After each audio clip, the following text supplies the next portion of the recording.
ما میدونیم که سکس یک مسئله روحی روانی است، یک مسئله ایموشنال هست. ممکنه ذهن شما اینقدر درگیر باشه که در واقع نتونید روز صبحگاه خوبی داشته باشید. بیماران عزیزی تو مطب به بنده مراجعه میکنن که با این شکایت که ما نوز صبحگاهی نداریم یا چند بار پشت سر هم نمیتونیم رابطه داشته باشیم. آیا این مشکلیه؟ مسئله؟ نه.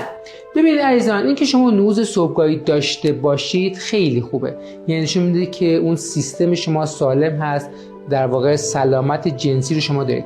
اما نداشتنش لزوما دلیل برای یک بیماری خاصی نیست، چون ما میدونیم که سکس یک مسئله روحی روانی است، یک مسئله ایموشنال هست. ممکنه ذهن شما اینقدر درگیر باشه که در واقع نتونید روز صبحگاه خوبی داشته باشید.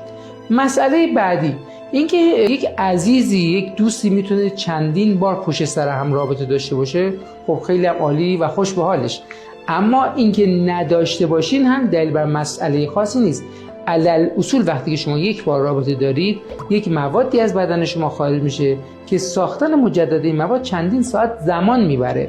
پس اینکه شما چند بار پشت سر هم نمیتونید رابطه داشته باشید، علیرغم اینکه قبلا این توانایی داشتید، دلیل بر بیماری خاصی نیست.